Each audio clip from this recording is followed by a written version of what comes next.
and the Junior Board of Directors is proud to support Faribault Community Television.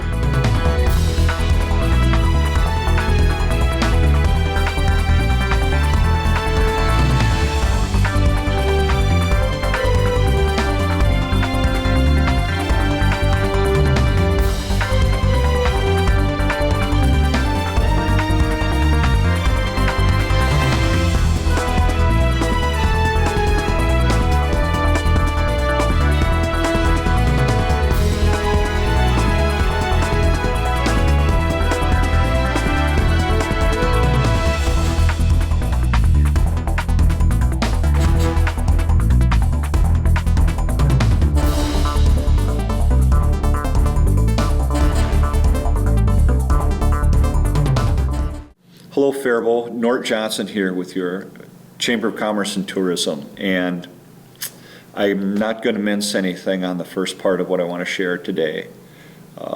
We have so much shared disappointment and frustration right now, and things that don't help that include, waiting to see our Minnesota Twins, and things that hurt, finding out the state fair has been canceled, and the Rice County Fair and Heritage Days. These are all fantastic traditions that we have for our summer months, and it hurts to see them go. We've lost some local businesses recently. If you've not been watching, we've had a couple of restaurants and a coffee shop that have made decisions not to reopen after this pandemic. So that's tough. It's been tough on you, it's been tough on our membership, it's been tough on everybody. But we will get through this, and there are some good things to share. I will talk first about something that just happened last night with our Faribault City Council, who have a strong desire, along with our Chamber of Commerce and your EDA, to make sure that our businesses have every chance to survive this. And with the phased openings, the turning of the dials that you've heard about from the top levels in our government, it's making it very difficult for those businesses to make a business plan work. But your city and your chamber have been committed to doing what we can to make some accommodations to try and help. And the city council last night approved some flexibility in the ability to have outdoor dining and outdoor bar spots. And they're working with each business to help make that happen. I want to share through all of this what I've seen. And what does warm our collective chamber hearts is the innovation and dedication of all of our businesses in Faribault. I'm talking the biggest to the smallest. I'm talking those manufacturers who are testing temperatures and keeping people remote when they need to be, changing up workstation and work habits and work patterns so that our citizens can still make livings safely within those facilities. And I'm talking about the smallest of the small, the mom and pops who have found a way to deliver their goods and services safely and innovatively through curbside delivery, through appointments, through no contact interactions.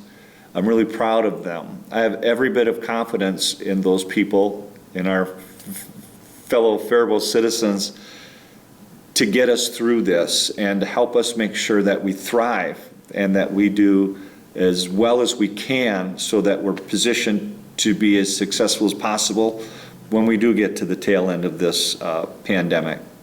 A couple of good news things I want to share. First of all, and Troy will put the URL up here for this, but our chamber resources page for COVID-related information continues to grow. We vet the information on there. There's everything from unemployment insurance and applications to the federal programs. There's a new county program for small business that was just announced. Thank you, Rice County. Our EDA in Faribault is working with the Chamber of Commerce to open up again our downtown micro grant program. We've expanded the awards to include COVID-related improvements that people may need to do in their small businesses downtown. We're blessed as a Chamber of Commerce to have an EDA who will work with us so that we can help deploy some much needed dollars into these small businesses so they have every chance to succeed. And we need your help when that time comes that we can open up a little bit more for business, and it's now. please make sure you shop local when you can. Participate in COVID-safe commerce in Faribault. I've got a couple of things I'll share with you that you as an individual or your business can partake in, and Troy will put our office number up on the screen right now. We have chamber checks, and those are gift checks that you can purchase that can be redeemed at businesses in Faribault. And we're happy to provide that program. We can do them in any denomination you like. Common denominations are $20, $25, and $50. You can get them for $5, you can get them for $500. They're made to order.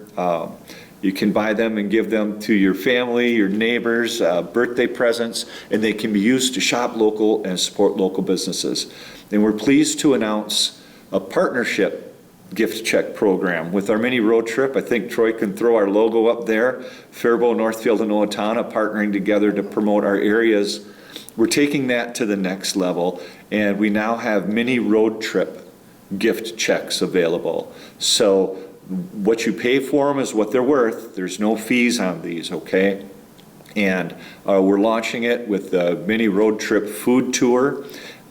These checks can be bought again in any denominations, and participating restaurants in Faribault, Owatonna, and Northfield are going to be the first to use these. So a couple of options that you can do to help support Faribault and our mini region with Faribault, Owatonna, and Northfield. We want to give all of these small businesses every chance to succeed that we can. So I'll end with sharing that we as a Chamber of Commerce have every confidence in the intellectual capacity and the caring and the ingenuity of you, of Faribault citizens and Faribault businesses. We know that we can get through this safely, and we know that we can continue to operate and grow back into a vibrant local and small regional economy with your help. Thanks so much for your time. Hang in there. We're going to get these things back, and I look forward to seeing everybody soon.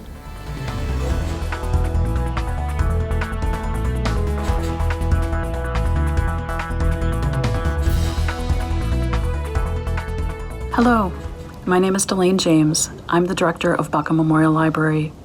During these unprecedented times, I just want to let you know that your library is still here for you.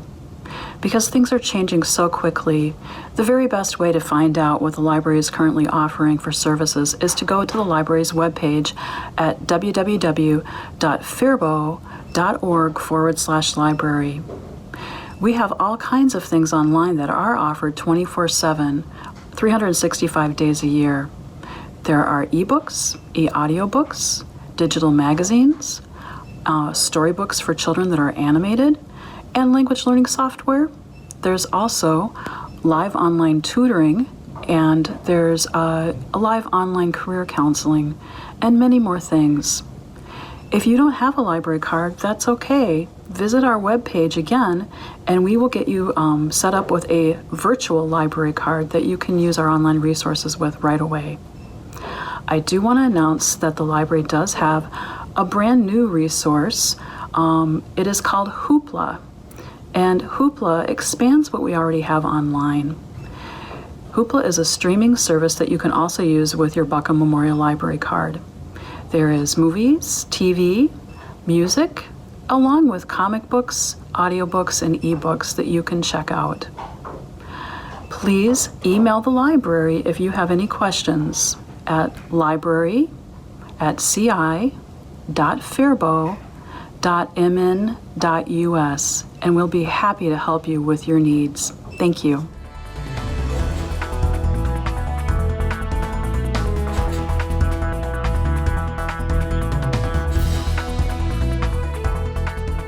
Life's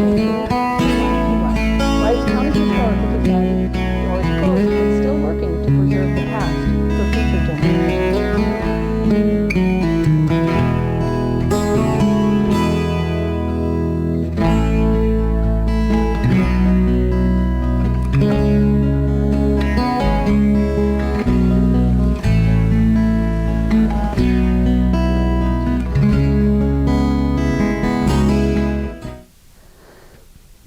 Welcome to the Rice County Historical Society. In the days of COVID-19, everything's a little unusual, including my need to wear a mask, but we are taking our care of the collection and care of each other very seriously down here. Even though we are included in the last of the groups that will be available to open according to the governor's list. We're grouped in with entertainment and theaters, libraries, and so on. We're still actively working to collect and preserve Rice County's history. And so we're taking time a little bit to spread out. This room that we're in, the Carlander room, is typically really clean and really uncluttered. Well, it's clean. Of course it's clean. But it's uncluttered typically, and it's not right now. In fact, what we're doing is we're using all of the tables that had been set out for one of our genealogical society workshops. We were teaching about some genealogy. We've set out with artifacts that we are bringing down from the attic. You all might, if you've been with us for a while, you know that over the course of the last year, we've been working on a large project to install movable storage in our storage room, and we've been moving artifacts onto those shelves. Well, we have some storage upstairs in an attic that we are now bringing down. We've actually been working on this for a while, but this is a great opportunity for us to bring down a lot of things at a time. Beforehand, we were bringing down only, maybe a few boxes at a time so we could clean them and put them away and so on. But we were really able to expand. So that's what we've got going on here. And I think we've covered the process before, but just in case you've not seen us before, what we do when we're bringing artifacts out of the attic is that we're doing a visual inventory, making sure that there's been no damage, that there's no areas of concern, that there's nothing that paint is chipping or anything like that, that 99.9% would have come from before it even arrived here.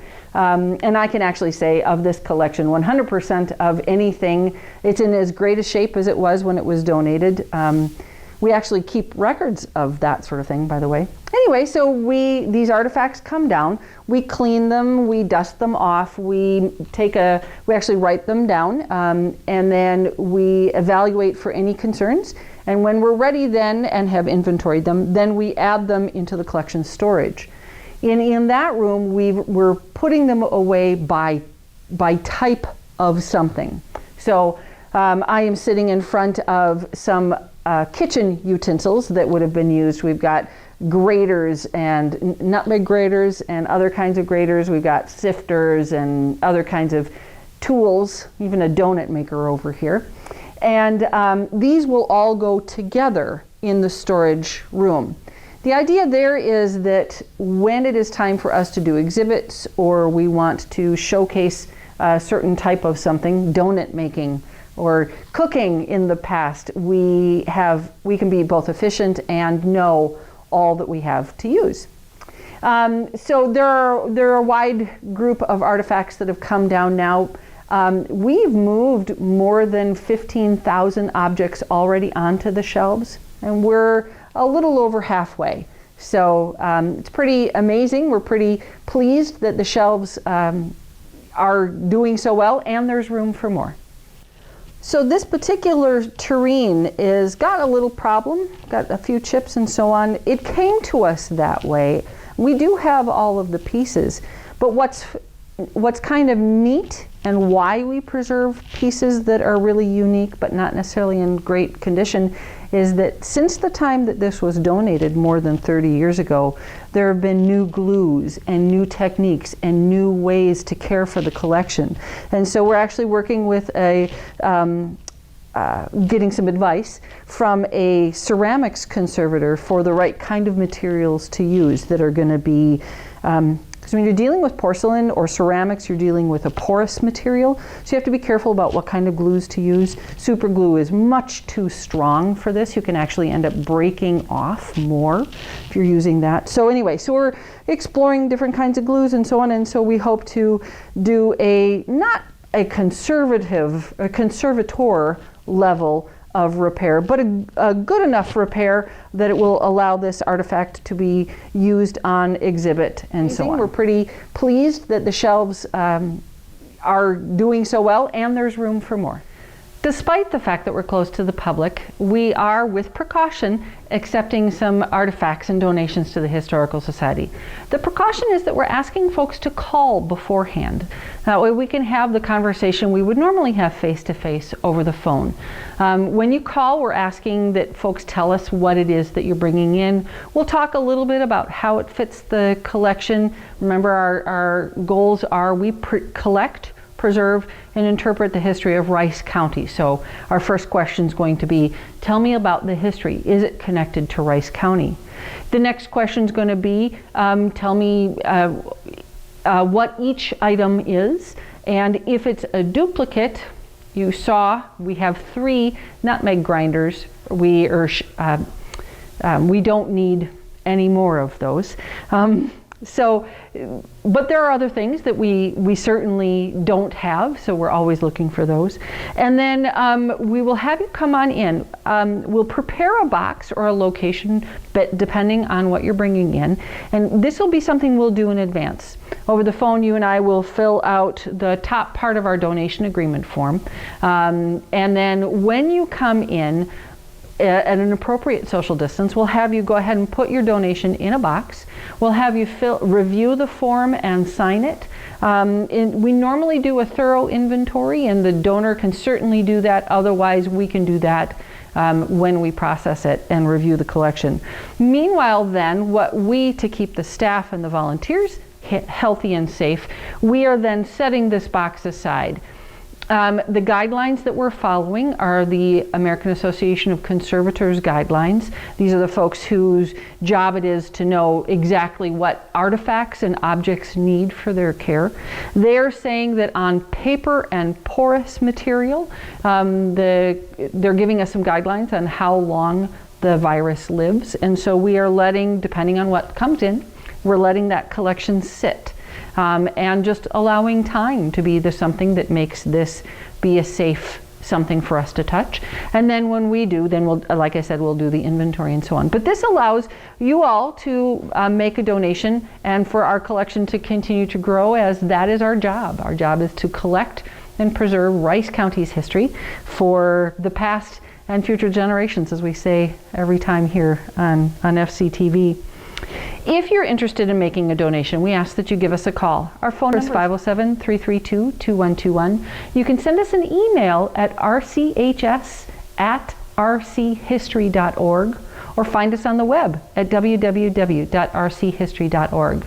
Rice County Historical Society, preserving the past in unique times for future generations.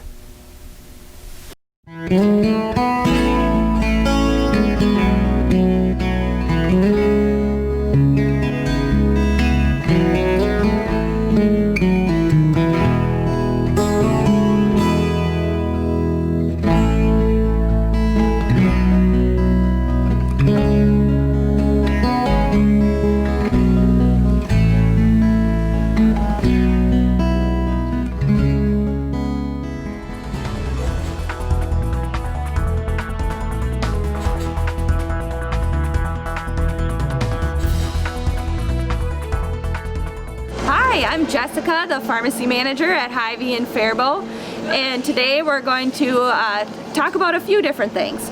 So first of all, of course, I'm wearing a mask, and we're asking that everyone that comes into the store to go to the pharmacy also wears a mask, just for your own safety and for ours. We also have our easy drive up option. So if you have a cough or a fever, it's best to come through our drive up.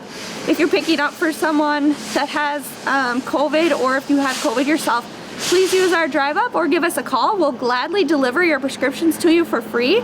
We also do mail outs for free, so we can mail you your prescriptions for free as well.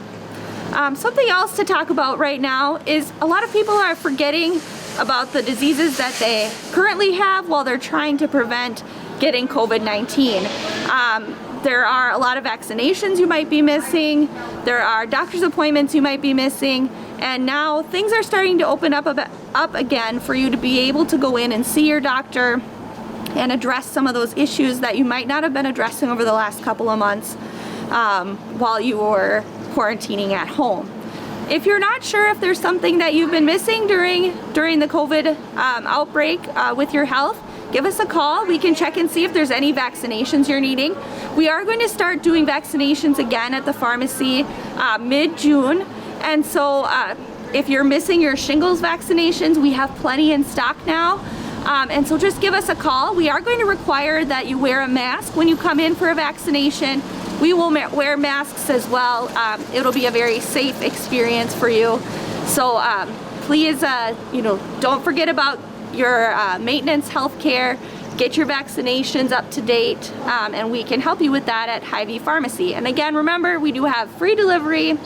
We'll mail your prescriptions to you for free. And we also have this lovely drive up for you. So if you don't want to come in the store, you definitely don't have to. So give us a call and we'll help you out. Thank you.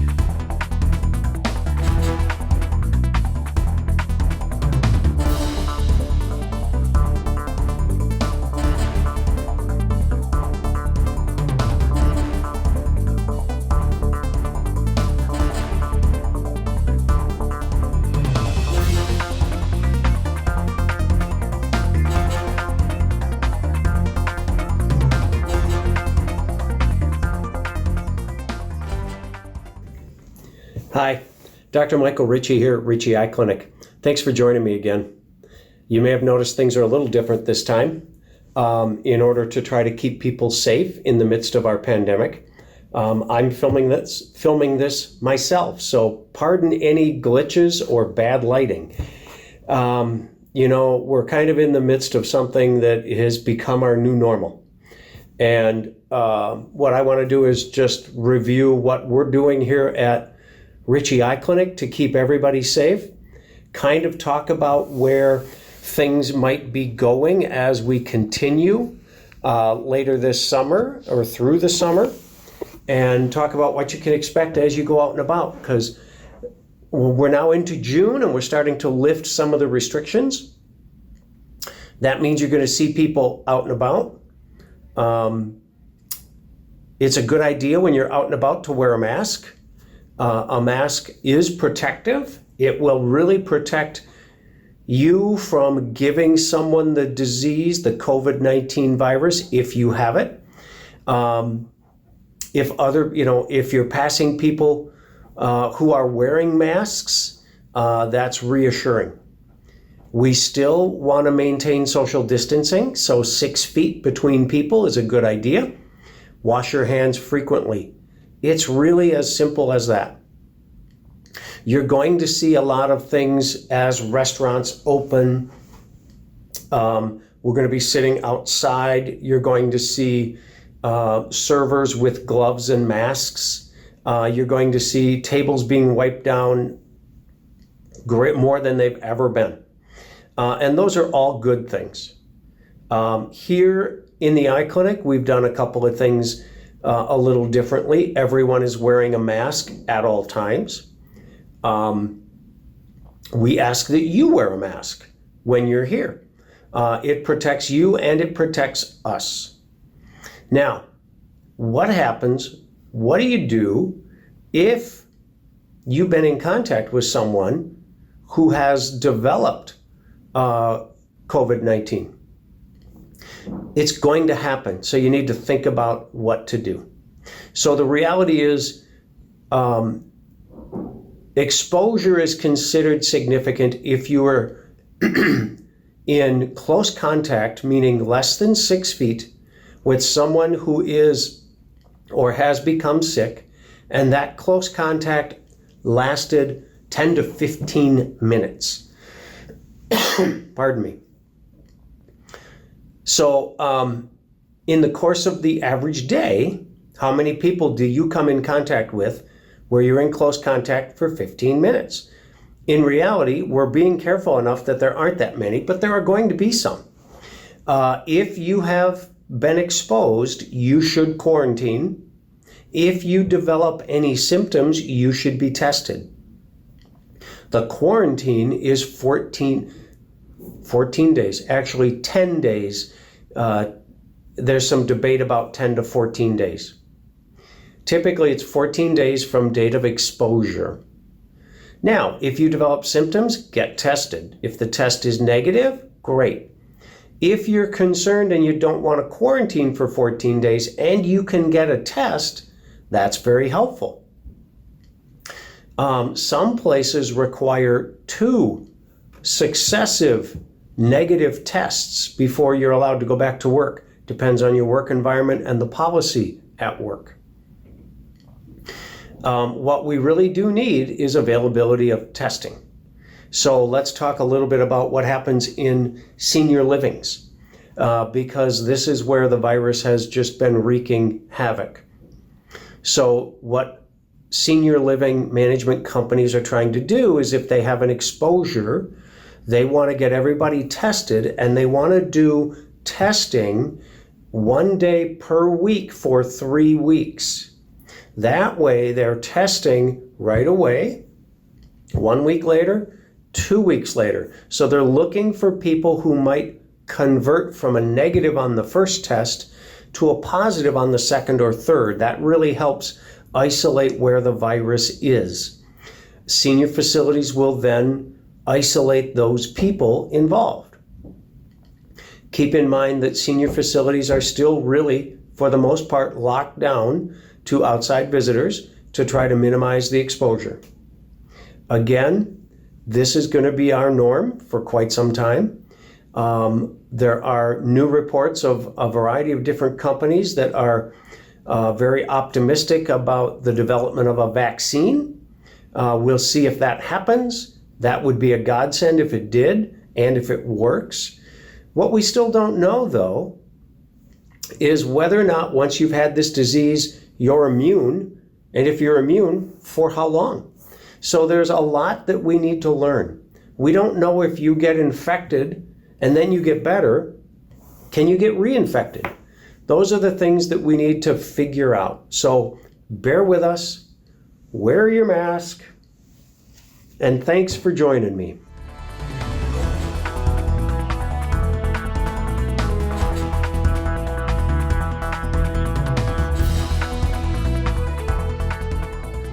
Hi everyone, this is Molly from Riverbend Nature Center. Naturalist staff have been working really hard to update our program offerings to help keep everyone safe during this time. So we're excited to bring you our June programs. In June, we'll start our Riverbend Book Club, and that will be virtual through Google Meet. And the first book that they'll be reading is The Big Marsh by Sherry Register. It talks about how the aquatic landscape is really important and provides a really unique perspective on marshes and their importance. So check that out. That one is free and it's for adults. Just register on our website at rbnc/upcoming-programs. We also have on Thursday, June 11th, Hike and Hygge with a naturalist, where you can sign up for an hour time slot and take a social distance walk with a naturalist and ask us about the seasonal changes that we see around Riverbend. So we hope you join us for those as well. On Friday, June 12th, we have our virtual learning experience, and that one is all about plants. So we'll be talking about parts of a plant and what different features of a plant you see on your hikes around your neighborhood as well. So you can register for that online. We also have micro camps, which are short 1-hour programs, and we'll be offering multiple time slots throughout a day. So on June 16th and June 23rd, we are offering archery and pond dipping micro camps. We also have our stewardship days. One great thing about land work is that we have enough land where we can do it while being socially distanced. And so we invite everyone to come out and help us pull some buckthorn in the woods. And that will be on June 16th and 18th from 5 to 7 p.m. in the evenings. We also have our Lunch and Learn, which is going virtual this month, and that will be on woodland restoration. So that will be presented by Brittany Smith. So she'll talk about the process of restoring woodlands and talk about what she's been doing at Riverbend. We also have our adult night out coming back. They'll be the same structure as micro camps. So it'll be an hour time slot where you can sign up with another person or two and come on out and be taught the techniques of archery by a naturalist.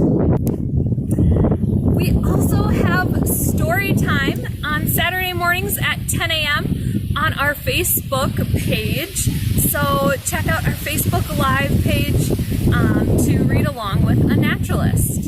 Make sure to check your camp emails as we have made modifications for everyone's safety during camp. And if you haven't looked at our camp offerings yet, I encourage you to go online and check them out. They will be conducted all outside this summer. So we're really excited to still bring students out and enjoy the outdoors and have a camp experience with them.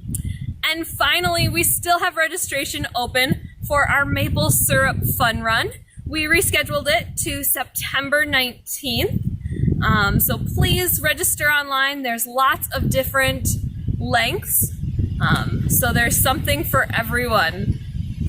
We can't wait to see you out at Riverbend. Take care. First United Bank and the Junior Board of Directors is proud to support Faribault Community Television.